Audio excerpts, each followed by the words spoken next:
قربانی ہے یہ رب کے لیے، دیکھا حضرت ابراہیم نے ایسا، قربان کر رہا ہوں خواب میں بیٹا۔ جی بریک کے بعد ایک بار پھر سے خوش آمدید۔ خواجہ غریب نواز ویلفیئر ٹرسٹ کی قربانی اپیل 2023 کی خصوصی ٹیلی تھون نشریات جاری ہیں۔ ہم آپ تک قربانی کی اپیل پہنچا رہے ہیں، آپ تک یہ صدا لگا رہے ہیں کہ اگر آپ قربانی کرنا چاہتے ہیں KGN کی وساطت سے تو ریٹ لسٹ ہماری اسکرین پر موجود ہیں۔ اگر آپ گائے میں ایک حصہ لینا چاہتے ہیں تو 16,000 روپے، اگر آپ ایک بکرا کرنا چاہتے ہیں تو 28,000 روپے، اور اگر آپ ایک مکمل گائے کرنا چاہتے ہیں تو 1,12,000 روپے۔ یہ قربانی پاکستان میں ادا کی جائے گی، پاکستان کے مختلف شہروں میں، لیکن آپ یہ قربانی دنیا بھر میں کہیں سے بھی بک کروا سکتے ہیں۔ چونکہ آن لائن پورٹل اویلیبل ہیں، ٹیلی فون نمبرز اویلیبل ہیں، آپ اپنی قربانی بک کروا سکتے ہیں۔ یہ کراچی میں، کوٹری میں، پاک پتن میں اور اس طرح سے پاکستان کے دیگر شہروں میں یہ قربانی ادا کی جائے گی، اور اس کا گوشت مستحقین تک پہنچایا جائے گا، نہ صرف کچا بلکہ پکا کر بھی۔ اور یہاں پر ایک بات جو جس طرح سے ہم علماء کرام سے گفتگو کرتے ہیں کہ قربانی کے جانور کے حوالے سے ہمیں یہ حکم ہے کہ قربانی کا جانور خوبصورت ہونا چاہیے، اور قربانی کا جانور فربا ہونا چاہیے، صحت مند ہونا چاہیے۔ اگر کوئی جانور بہت زیادہ ضعیف ہو چکا ہو، اس کی حالت ایسی ہو کہ وہ خود چل کر قربان گاہ تک نہیں جا سکتا، تو ایسے جانور کو قربان کرنے سے منع کیا گیا ہے۔ جانور جوان ہو، کم سے کم اس کی عمر 2 سال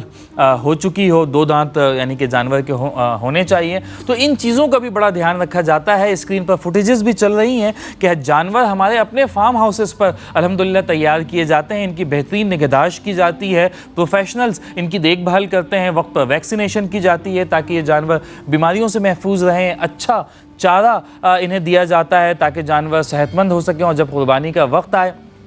تو یہ بیماریوں سے بھی پاک ہوں، اچھی صحت میں بھی ہوں، تاکہ وہ حکم خداوندی جو جانور کی خوبصورتی کے حوالے سے، صحت کے حوالے سے ہے، وہ بھی پوری کی جا سکے۔ تو آپ دیکھ رہے ہیں کہ ہمارے والنٹیئرز ان جانوروں کو، اور پھر وہ جانوروں کو جسے کہتے ہیں نا کہ اس کے پالنے اور پوسنے کے لیے جو چیزیں درکار ہوتی ہیں کہ انہیں نہلایا جائے، انہیں جو ہے وہ ان کی چہل قدمی کروائی جائے، تو یہ سارا کچھ بھی کیا جاتا ہے۔ اور الحمدللہ ہمارے اپنے فارم ہاؤسز پر یہ جانور سارا سال پالے جاتے ہیں، اور قربانی کے وقت انہیں قربان کیا جاتا ہے۔ تو اکاؤنٹ پر ہمارے اسکرین پر ہمارے اکاؤنٹ نمبرز موجود ہیں، آپ چاہیں تو رقم بھیج کر یہ قربانی بک کر سکتے ہیں۔ پروگرام میں ہمارے ساتھ عالم دین بھی موجود ہیں، سماجی رہنما بھی ہیں، نعت خواہ بھی ہیں، ہم گفتگو بھی کر رہے ہیں اور وقتاً فوقتاً کلام بھی پروگرام میں شامل کر رہے ہیں۔ بریک پر جانے سے پہلے ہم کچھ راستوں کے حوالے سے بات کر رہے تھے کہ ہم قربانی کرتے ہیں ایک اچھی نیت سے، اچھے مقصد کے لیے کرتے ہیں، اور اس کا 80-90% پہلو تو مثبت ہوتا ہی ہے، لیکن بہت تھوڑی سی چیز کے لیے ہم اس میں کراہیت پیدا کر دیتے ہیں کہ وہ چاہے قربانی کے بعد ہو کہ سڑکوں پر وہ خون جو ہے وہ پڑا رہتا ہے، اجڑیاں جو ہے وہ پھینک دیتے ہیں، اور اسی طرح سے قربانی سے پہلے بھی کہ راستے بند کرتے ہیں، تو یہ بھی مطلب کسی مومن کو تکلیف دینا، اس کی پریشانی کا باعث بننا، یہ بہت مطلب ایک گناہ عظیم۔ اس حوالے سے علماء کرام کے پاس، اپنے عالم دین کے پاس بھی جو ہے وہ سوال لے کر جاتے ہیں۔ علامہ سید رضا گیلانی صاحب موجود ہیں۔ علامہ صاحب، راستے کے حقوق کے حوالے سے ذرا ارشاد کر دیجئے کہ جو راستہ بند کرنا ہے، اچھا اس میں 2 چیزوں کا میں آپ سے گزارش کروں گا کہ ایک تو اگر کسی کے پاس جگہ ہی موجود نہیں ہے، مطلب ہے کہ مجبوری ہے کہ بس راستہ بند ہی کرنا اور کہاں رکھیں، تو پھر اس کی کوئی صورت ہے کہ 4 گلیاں ہیں تو آپس میں مشاورت سے طے کر لیا جائے کہ کسی ایک گلی کو مختص کر دیں اور 3 گلیاں کھلی رہیں، یا بالکل ہی وہ اس چیز کی اجازت نہیں ہے اور جانور کسی گلیوں کے علاوہ کسی اور جگہ ہی باندھے جانے چاہیے؟ تو یہ دونوں اسپیکٹ بتائیے، چونکہ ایک مسئلہ بھی تو ہے نا، جانور لا رہے ہیں تو رکھیں گے کہاں پر؟ جی، یہ ہمارے ہاں آج کل بہت زیادہ عام ہو چکا ہے، اور اگر ہم دین اسلام کی روشنی میں دیکھیں، اسلام ہمیں بے شمار حقوق بتاتا ہے۔ ابتدا سے آپ دیکھیے، سب سے پہلے حقوق اللہ بتائے گئے، پھر حقوق العباد بتائے گئے، اب اس میں بے شمار معاشرے کے اندر، کیونکہ دین اسلام ایک ایسا دین ہے، اس میں ہر پہلو کے حساب سے وہاں جو حقوق ہیں، وہاں جو فرائض ہیں، دوسروں کے ساتھ کس طرح پیش آنے، یہ ساری چیزیں بتائی گئیں۔ حضور نبی کریم صلی اللہ تعالی علیہ وسلم نے صحابہ کرام کو راستوں کے بارے میں خاص طور پر ارشاد فرمایا، اور فرمایا کہ راستوں میں بیٹھنے سے بچو۔ اچھا، جب یہ پہلے نبی کریم صلی اللہ تعالی وسلم نے ارشاد فرمایا تو صحابہ کرام نے عرض کی کہ اللہ کے نبی صلی اللہ تعالی وسلم، بعض اوقات ہمیں ایسا ہوتا ہے، مجبوری ہوتی ہے کسی کاروبار کے حوالے سے، دیگر گفتگو وغیرہ کے لیے ہمیں کچھ دیر راستوں میں بیٹھنا پڑتا ہے، تو حضور نبی کریم صلی اللہ تعالی وسلم نے بیٹھنے کی اجازت دی، لیکن ساتھ میں فرمایا کہ پھر راستے کے حقوق ادا کرو۔ یعنی اگر مجبوری میں اگر راستے میں کہیں بیٹھنا ہے تو پھر اس کا حق ادا کرو۔ اب جب دریافت کیا گیا ہے اللہ کے نبی صلی اللہ علیہ وسلم وہ راستے کے حقوق کیا ہیں، اب دیکھیے ترتیب سے ہمارے آقا کریم صلی اللہ علیہ وسلم نے وہ حقوق بیان فرمائے۔ سب سے پہلے فرمایا کہ نظریں نیچی رکھنا، اگر راستے میں بامر مجبوری بیٹھنا پڑ جائے تو نظریں نیچی رکھنا۔ پھر اس کے بعد فرمایا کہ راستوں میں اگر بیٹھنا پڑ جائے تو پھر لوگوں کو سلام کرنا، یعنی اگر کوئی وہاں سے گزر رہا ہے، دین اسلام نے ہمیں ایک بہت اچھا پسندیدہ عمل بتایا، یہاں تک فرمایا گیا کہ افش السلام، سلام کو پھیلاؤ، سلام کو عام کرو۔ دین اسلام نے ایک ایسا وظیفہ دیا ہے، فرمایا کہ جو سلام کرتا ہے، سلام کو عام کرتا ہے، یہ جہاں مسلمانوں کے درمیان آپس میں محبت کا سبب بنتا ہے، وہیں ایک معاشرے کے اندر بہت اچھا پہلو بھی ہے۔ جب اگر ہم ایک دوسرے کو سلام کریں، جس کو ہم جانتے ہیں جس کو نہیں جانتے، تو ایک دوسرے کے دل میں محبت اخوت کا جذبہ بھی بیدار ہوتا ہے۔ جب فرمایا سلام کرو، پھر اس کے ساتھ ایک بات یہ ارشاد فرمائی کہ نیکی کا حکم دو اور برائی سے روکو، اور آخری جو بات ارشاد فرمائی اس میں فرمایا کہ تکلیف دہ چیز کو راستے سے ہٹا دو۔ یہ سب سے اہم ہے اس قربانی کے پہلو کو بھی دیکھتے ہوئے کہ ہمیں آقا کریم صلی اللہ علیہ وسلم نے فرمایا تکلیف دہ چیز، یعنی اگر پہلے سے کوئی چیز رکھی ہوئی ہے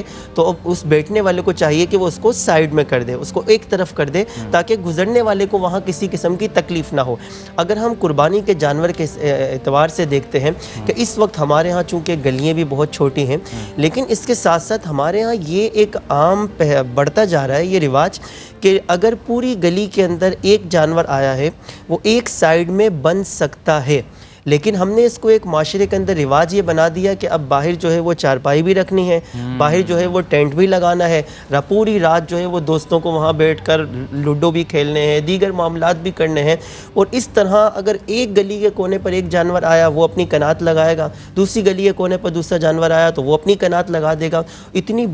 طویل گلیاں، اب آپ خود اندازہ لگائیے کہ جس کا گھر ایک کونے پر ہو اور وہاں سے اگر راستہ بند ہو تو وہ کہاں سے جائے گا، وہ اپنی بائک کہاں لے کر جائے گا؟ خواتین کو گزرنے میں کتنی پریشانی ہوتی ہے، تو اس چیز کا بہت زیادہ خیال رکھا جائے۔ بالکل بے شمار، اور خاص طور پر ایسے علاقے میں کہ جہاں راستے ویسے ہی تنگ ہوتے ہیں، تو ہونا یہ چاہیے کہ جہاں ہم اتنے پیسے خرچ کر کے جہاں ہم جانور لاتے ہیں تو چند افراد مل کر یا کئی افراد مل کر، اگر ایک محلے کے کئی افراد ہیں، وہ ایک کھلی جگہ پر ایک ٹینٹ لگا لیا جائے اور سب اجتماعی طور پر وہاں پر جانور اپنے باندھ لیں، ایک چوکیدار رکھ لیا جائے جو وہاں پر رکھوالی کرے، یا جو نوجوان جو رات کو یہاں بیٹھتے ہیں وہ خود وہیں بیٹھ جائیں۔ تو اس طرح بھی ہم اس چیز کو کر سکتے ہیں کہ تاکہ وہ گلی میں جو ہے وہ راستہ وہ تنگ نہ ہو۔ تو یہ اس اعتبار سے یہ پہلو دیکھنا بھی نہایت ضروری ہے کہ جانور ضرور لایا جائے۔ اچھا ہوتا کیا ہے، یہ چند لوگوں کی وجہ سے جو دین کے جو دشمن ہیں انہیں ان باتوں پر موقع ملتا ہے۔ اب وہ کیا، اس اعتبار سے پھر وہ قربانی پر بھی اعتراض کریں گے، پھر مسلمانوں کے جو معاشرتی نظام ہے اس پر بھی وہ اعتراض کریں گے کہ دیکھو جب قربانی ہوتی ہے تو کتنی ساری چیزیں ہوتی ہیں، اس سے بہتر تو یہ کہ قربانی ہی نہ ہو۔ یعنی وہ پھر ڈائریکٹ عبادت پہ اٹیک کرتے ہیں صرف چند لوگوں کے غلط عمل کی وجہ سے۔ جبکہ اگر ہم دین اسلام کی روشنی میں دیکھیں تو دین اسلام نے تو ہمیں بلکہ یہاں پر میں ایک اور حدیث مبارکہ بیان کرنا چاہوں گا۔ ایک موقع پر صحابہ کرام جہاد کے لیے تشریف لے جا رہے تھے، حضور نبی کریم صلی اللہ علیہ وسلم خود بھی ساتھ تھے، اور جہاد پر جاتے ہوئے راستے میں آقا کریم صلی اللہ علیہ وسلم کو ایک مقام پر یہ اطلاع ملی کہ صحابہ کرام نے جہاں پر پڑاؤ ڈالا ہے تو کچھ صحابہ کرام نے اپنا جو مال تھا وہ اس طرح رکھ لیا کہ جس سے راستہ تنگ ہو گیا۔ تو نبی کریم صلی اللہ علیہ وسلم نے واضح طور پر فرمایا کہ جس نے راستے کو بند کیا اس کا کوئی جہاد نہیں۔ آپ اندازہ لگائیے، جہاد جیسی عظیم عبادت اس کے لیے فرمایا گیا کہ جس نے راستے کو بند کر دیا اس کا کوئی جہاد نہیں۔ تو پھر آقا کریم صلی اللہ علیہ وسلم نے وہاں سے اس راستے کو کھولنے کا حکم دیا۔ اس سے ہمیں دیکھنا چاہیے اور ان لوگوں کو سبق سیکھنا چاہیے اور ان لوگوں کو دین اسلام پر اعتراضات کا موقع نہیں دینا چاہیے کہ ان کے عمل سے پورے دین اسلام پر اور پوری عبادت پر جو ہے وہ لوگوں کے اعتراضات اٹھتے ہیں۔ تو انہیں چاہیے جہاں وہ اتنا مال خرچ کرتے ہیں، اور میں تو یہ بھی ایک مشورہ دوں گا ہمارے نوجوان دوستوں کو کہ جو پوری رات بیٹھتے ہیں، یہ ابتدائی 10 دن یہ اگرچہ جانوروں کے ساتھ آپ محبت کا جو ایک سلوک ہے ان کو گھمانے کا، ان کا خیال رکھنا بے شک کریں، یہ دین اسلام نے ہمیں سکھایا بھی ہے، لیکن دین اسلام نے یہ ابتدائی 10 دن کو خاص عبادت کے بھی قرار دی ہیں۔ قرآن مجید فرقان حمید میں والفجر ولیال عشر، ان 10 راتوں کی اللہ تبارک و تعالی نے قسم ارشاد فرمائی ہے کہ یہ بابرکت راتیں ہیں، یہ مقدس راتیں ہیں، بلکہ یہاں تک فرمایا کہ اس کے ہر دن کا روزہ یعنی ابتدائی جو 9 دن ہیں اس میں روزے رکھے جاتے ہیں، تو اس کے ہر دن کا روزہ وہ 100 سال کے روزوں کے برابر، بعض میں 1 سال کے روزوں کے برابر، اور ہر رات میں عبادت کا ثواب ایسا ہے جیسے شب قدر میں کوئی عبادت کرتا ہے۔ سبحان اللہ۔ تو ان راتوں کی اگر ہم عبادت دیکھیں، اور یہ راتیں اور یہ دن کیوں اس قدر مقدس ہیں کہ ان میں حجاج کرام وہ ان مقدس مقامات پر ابھی حج کی تیاریوں میں مصروف ہوں گے، کوئی ابھی اس شوق میں کہ بس اب احرام باندھنے کا وقت آئے اور ہم جائیں، پھر وہ مینا کے میدان میں، پھر وہ عرفات کے میدان میں رکنا، پھر وہ مزدلفہ جانا، پھر وہ رمی جمرات کرنا، یہ سارے اب آغاز ہونے والا ہے۔ تو اس لیے ان دنوں کو، ان راتوں کو مقدس قرار دیا گیا۔ تو وہ نوجوان جو راتوں کو بیٹھتے ہیں، جہاں وہ بیٹھتے ہیں تو یا تو وہ دینی گفتگو کریں، فضولیات سے بچیں، اور جہاں وہ بیٹھتے ہیں کوئی تو تعمیری بات کر لیں، کوئی ایسی بجائے اس باتیں کے کہ کریں، ایسی کسی کو گفتگو موقع کریں ملے جس سے فائدہ، فضولیات اور دیگر ایسی خرافات سے وہ اپنے آپ کو محفوظ رکھیں، تو انشاءاللہ وہ ان راستوں میں بیٹھنے کا جو ایک حقوق ہے وہ ادا بھی کریں گے، تو انہیں قربانی کا جو اصل لطف ہے وہ بھی حاصل ہوگا، اللہ تبارک و تعالیٰ کی طرف سے برکتیں بھی نازل ہوں گی۔ مومن کی جو حرمت ہے وہ کرنے کا ثواب الگ سے ملے گا۔ یہ راستے کے حوالے سے میں آپ سے بھی پوچھوں گا کہ کہیں ایسا تو نہیں ہے کہ یہ جو راستہ بند کرنا ہے اس میں کوئی خدا نخواستہ ریاکاری کا پہلو آ رہا ہو؟ اس حوالے سے بھی میں آپ کی جانب آؤں گا، لیکن یہاں پہ میں اس سے پہلے ایک چاہتا ہوں کہ نعت رسول مقبول صلی اللہ علیہ وآلہ وسلم بھی پروگرام میں شامل کریں۔ تو حاشر بھائی، ہدیہ نعت۔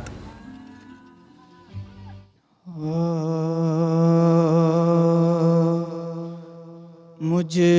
خطا کار سا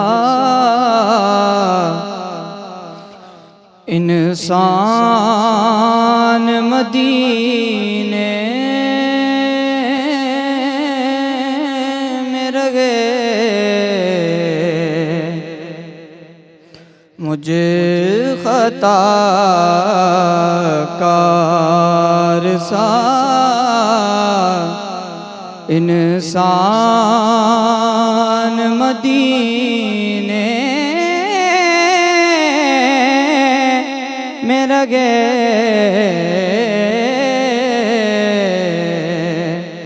بن کے سرکار کا مہمان مدینے میں رہے،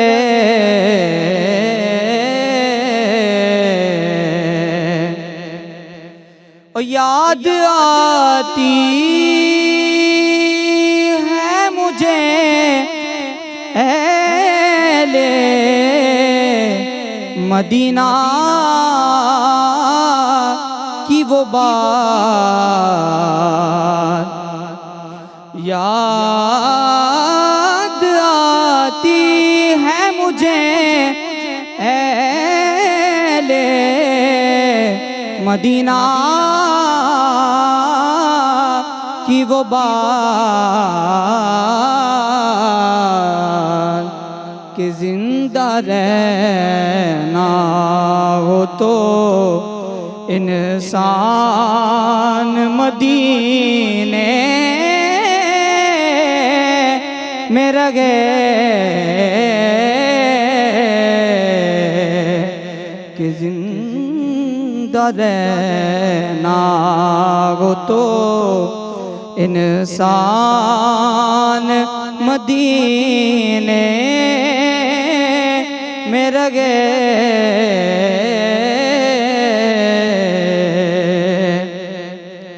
ان کی الفت غم کونین بلا دیتی ہے،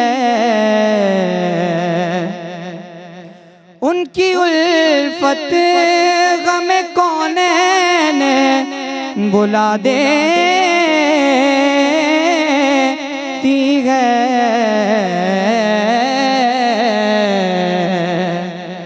جتنے دن آپ کا مہمان مدینے میں رہے، جتنے دن آپ کا مہمان مدینے میں رگے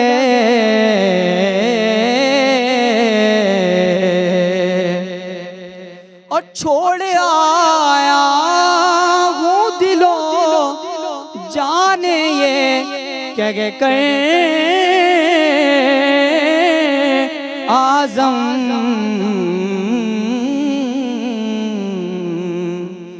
کہ جا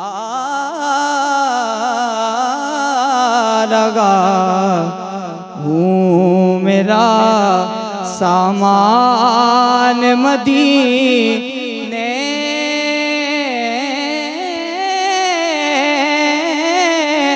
میں رگے کہ جا لگا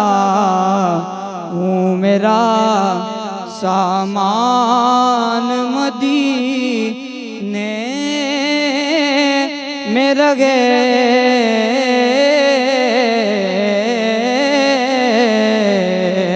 بن کے سرکار کا مہمان مدینے میں رگے سبحان اللہ ماشاء اللہ، بہت عمدہ، بہت اچھا کلام پڑھا آپ نے ماشاء اللہ۔ حاشر سلامت رہیں۔ حمید بھائی، جس طرح سے ہم پہلے بات کر رہے تھے کہ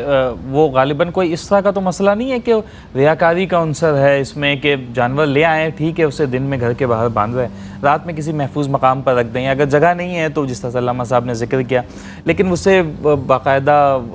لائٹیں لگا کر اور یہ کر کے اس کی نمائش کرنا، اور پھر تو اگر اس میں خدا نہ خواستہ ریاکاری کا پہلو آ جائے گا تو وہ تو اس کی ساری عبادت ہی وہ راندِ درگاہ ہو جائے گی، تو وہ اس کا تو کوئی فائدہ پھر بچتا نہیں ہے پیچھے۔ عمران بھائی، آپ نے صحیح فرمایا، اور علامہ صاحب نے ایک بہترین مشورہ دیا کہ جس طریقے سے اجتماعی طور پر قربانی کرتے ہیں، اسی طریقے سے اگر اجتماعی طور پر ان کو ایک جگہ محفوظ کیا جائے تمام جانوروں کو، اور کوئی ایک چوکیدار رکھ لیا جائے، بجائے اس کے کہ 100 آدمی جاگ رہے ہوں، وہ ایک چوکیدار جاگے، ان جانوروں کی حفاظت بھی کرے سارے معاملات، اور پھر راستے جو بتایا علامہ صاحب نے کہ لوگ راستے بند کر لیتے ہیں، بندگان خدا کو تکلیف ہوتی ہے، تو ایسی میں سمجھتا ہوں کہ عبادت جو ہے نا اس کا کوئی فائدہ نہیں ہے، اور وہ عبادت جو مخلوق کو تکلیف دے کر کی جائے تو میں سمجھتا ہوں کہ قبولیت کا درجہ وہ نہیں پا سکتی۔ اور دوسری بات یہ کہ جہاں تک ریاکاری کا تعلق ہے، آپ نے دیکھا ہوگا کہ وہ آپ نے سنا بھی ہوگا کہ جناب کل روز محشر جب حساب کتاب ہو رہا ہوگا تو بڑے بڑے عامل بعمل لوگ اور اچھے لوگ جنہوں نے دنیا میں بڑی عبادات کی ہوں گی، تو وہ ان کا جب احتساب ہو رہا ہوگا تو آخر میں یہ کہا جائے گا کہ بھئی ان کو پکڑ کے جہنم کی طرف لے کر جاؤ، تو وہ بہت روئیں گے اور کہیں گے یا اللہ ہم نے تو بڑی نمازیں پڑھی، بڑی عبادات کی، صدقات کیے، خیرات کیے، قربانی دی، سارے معاملات کیے، تو پھر اس کے باوجود کہا کہ یہ سب کچھ تم نے دکھاوے کے لیے کیا تھا، تم نے حج کیا اس لیے کہ لوگ تمہیں حاجی کہیں، تم نے جناب علی اور معاملات کیے اسی لیے کہ لوگ تمہیں نیک اور پرہیزگار سمجھیں۔ تو ریاکار کی بہت سخت پکڑ ہے۔ تو جیسا کہ آپ نے فرمایا کہ اس میں اگر ریاکاری کا عنصر آئے گا، سب کے لیے نہیں لیکن عام طور پر ایسا ہو سکتا ہے کہ جو لوگ آپ نے دیکھا ہوگا قربانی کے بہت سارے جانوروں کو کسی اونچی جگہ پہ لگا دیتے ہیں، کھڑا کر دیتے ہیں، ٹیلا ویلا بنا کے پھر لائٹیں لگا دیتے ہیں اور اس پر اداکاروں کے نام لکھ دیتے ہیں۔ آپ یہ دیکھیں کتنا بہت بڑا المیہ ہے یہ کہ قربانی کے لیے اللہ کی رضا کے لیے، فلمی اداکاروں کے لیے، حقیقی دنیا کے اداکار جی، اور حقیقی بھی اس کے اندر پھر بعض ایسے جو مسلمان بھی نہیں ہیں تو ان کے نام رکھ دیے جاتے ہیں، اور وہ پھر وہ لائٹیں وہاں سے لگائی جا رہی ہیں اور شور شرابہ اور یہ سارا۔ تو میں سمجھتا ہوں کہ یہ فقط ریاکاری ہے۔ اللہ کی رضا کے لیے ہمیں اس پہ کام کرنا چاہیے، اور اس سے وہ ایک گناہ کا کام تو یہ کر رہے ہیں لیکن وہ معاشرے میں احساس محرومی بھی پیدا کر رہے ہیں۔ اب دیکھیں بعض لوگ نہیں کر پا رہے یا غریب ہیں یا کم چھوٹا جانور لے کر آئے ہیں تو ان کے بچے ضد کرتے ہیں کہ ابا کچھ بھی ہو جائے کل آئندہ سال جو ہے نا پھر اس طرح بڑا جانور لے کر آنا ہے، اب چاہے ان کی گنجائش نہ ہو، تو وہ مطلب معاشرے کے اندر خرابی پیدا کر رہے ہیں۔ تو میں سمجھتا ہوں کہ اس عنصر کو ختم ہونا چاہیے، اور دیکھیں قربانی جو ہے فقط اللہ کی رضا کے لیے ہم کر رہے ہیں، اور یہ دکھاوے کے لیے اگر کریں گے تو میں سمجھتا ہوں کہ سب کچھ برباد ہو جائے گا۔ تو یہ بہت ضروری ہے اصلاح معاشرہ کے لیے کہ لوگ اللہ کی رضا کے لیے کریں۔ اور دوسری بات یہ کہ بہت بڑا جانور ایک حدیث شریف کا ایک مفہوم بھی ہے کہ ایک بہت مہنگا جانور کرنے سے بہتر ہے کہ چھوٹے چھوٹے کئی جانور کر لیے جائیں تاکہ زیادہ گوشت میسر آئے اور وہ مستحقین تک پہنچایا جا سکے. جیسے 40 لاکھ کا 50 لاکھ کا لوگ ایسا بھی جانور آتا ہے. بہت اچھی بات ہے اگر اللہ نے توفیق دی ہے تو کرے, لیکن اگر مناسب قیمت کے اوپر بھی مل جاتے ہیں تو کئی جانور کر کے. اس میں بھی مسئلہ یہ ہے نا کہ وہ جو اس کے ڈاکٹرز ہیں, ویٹ جنہیں کہا جاتا ہے, تو وہ کہتے ہیں کہ جو اس وزن کا جانور ہوتا ہے وہ جانوروں پر بھی ایک طرح سے ظلم کیا جا رہا ہے. آپ انسانوں کی مثال لیں نا, وہ کسی انسان کا وزن بلا وجہ بہت زیادہ بڑھا دیا جائے, مصنوعی طور پر اسے بڑھا دیا جائے کہ پروٹین کے انجیکشنز بھی لگائے جا رہے ہیں, گلوٹاتھائیون بھی لگایا جا رہا ہے. بیماری کا سبب بنے گا, ایسی چیزیں تو اور بیماری کا سبب بنے گی نا. تو اس چیز کا بہت خیال رکھنا چاہیے. اور اب کسی انسان کی حیثیت ہے کہ وہ 80 kg ویٹ بیئر کر سکتا ہے انسان, ہمارا جسم 80 کلو, اور ہم اسے وزن پٹ کروا دیں 120 کلو, تو ہوگا کیا کہ وہ 40 کلو وزن اٹھانا کس نے, اسی کی ٹانگوں نے اٹھانا ہے. تو ایک جانور جس کی کیپیسٹی ہے کہ وہ 400 کلو کا, ہم اس کو 1000 کلو کا کر دیں تو اس کی ٹانگیں بیچارے کی دکھیں گی, اسے تکلیف میں ڈالنا. اللہ کا شکر ہے کہ مویشی کو اللہ نے زبان نہیں دی, ورنہ وہ اپنی تکلیف جو ہے وہ شیئر کرتا ہے لوگوں سے, کتنی تکلیف. تو یہ تو جانور میں الٹا عیب پیدا ہو رہا ہے, بیماری پیدا ہو رہی ہے. تو اتنے زیادہ وزن کا بھی نہیں ہونا چاہیے. اللہ تبارک و تعالیٰ نے بس حسین جانور پیدا کیے ہیں, خوبصورت کیے ہیں, اس کے مطابق شرعی طور پر اس میں کوئی شرعی عیب نہ ہو, اس کے مطابق کیا جائے. اور یہ ریاکاری جو ہے نا, یہ معاشرے سے اس کو ختم ہونا چاہیے. علامہ صاحب یہی چیز آپ سے بھی پوچھنا چاہوں گا کہ اگر خدا نہ خواستہ, اچھا شیطان تو بہکاتا ہے, انسان ہم تو کمزور ہے نا علامہ صاحب, ہمارے دل میں تو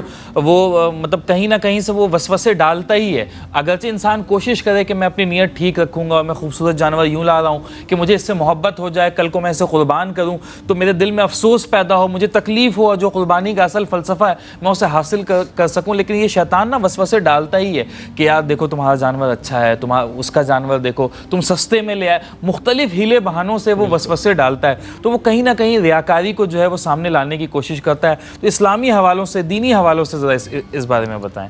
ریاکاری کو ویسے شرک اصغر کہا گیا, یعنی چھوٹا شرک. نبی کریم صلی اللہ علیہ وسلم نے اس امت کے لیے یہ تو فرمایا کہ یہ شرک میں مبتلا نہیں ہوگی,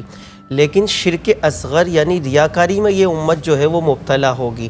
اچھا, ریاکاری ایک ایسا گناہ ہے, اس میں انسان کو علم بھی نہیں ہوتا, اس کے عمل ضائع ہو جاتے ہیں, اسے معلوم بھی نہیں ہوتا. وہ سمجھتا ہے کہ شاید میں تو بڑے بڑے اعمال کر رہا ہوں, لیکن اس کے اعمال جو ہے وہ اس کا ثواب ضائع ہو جاتا ہے. اور ریاکاری ہر معاملے میں آپ دیکھیے, ہمارے معاشرے کے اندر جیسا کہ ابھی فرما رہے تھے کہ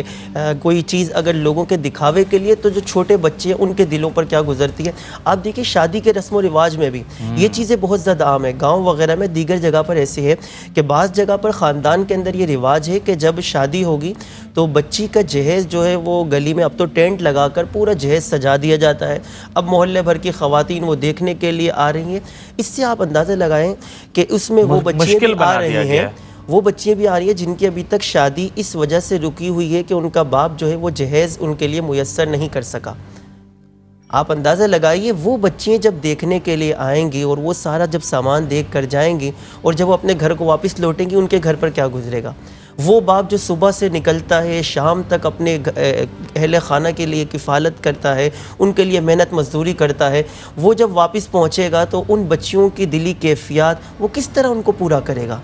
ہم اس پہلو کو بھی دیکھیں, ساتھ ساتھ ہم یہ دیکھیں نبی کریم صلی اللہ علیہ وسلم نے جب اپنے گھر میں, اگر مسلمان اپنے گھر میں کھانا بناتا ہے تو کیا فرمایا کہ اس میں آپ شوربہ بڑھا دیں, اور شوربہ بڑھا کر اپنے پڑوس میں بھی بھیجیں. اگر یہ نہیں کر سکتے تو پھر ایسے وقت میں بنایا جائے کہ جس وقت اس کی خوشبو جو ہے وہ برابر تک نہ پہنچے. دین اسلام تو ہمیں یہاں تک سکھا رہا ہے. تو پھر انسان کو ہر عمل کے اندر دیکھنا چاہیے کہ اگر اس نے اتنا بڑا ٹینٹ لگایا ہے, اتنے انتظامات کیے ہیں, یہ اس لیے کیے ہیں کہ لوگ آئیں گے, یہاں پر ایک مجمع لگے گا, لوگ ہماری واہ واہ کریں گے کہ فلاں کا جانور تو اتنے کا آیا, ہمارے جانور کی واہ واہ ہوگی. تو یہ صرف لوگوں کے دکھاوے کے لیے کیے ہے. اللہ تبارک و تعالیٰ کی بارگاہ میں وہ عمل کیا جاتا ہے, فرمایا اگرچہ وہ تھوڑا ہو, قلیل ہو, لیکن اللہ تبارک و تعالیٰ کی رضا کے لیے کیا جائے. ایک شخص اگر وہ ایک فقط حصہ لیتا ہے اور وہ اللہ تبارک و تعالیٰ کی رضا کے لیے پوشیدہ طور پر حصہ لیا, بڑی محنت و مشقت کر کے اس نے ایک حصہ قربانی کا ڈال دیا, اب وہ خاموشی سے لے کر آیا, اس کے 3 حصے بنائے, اپنے رشتہ داروں کو پڑوس میں دیا,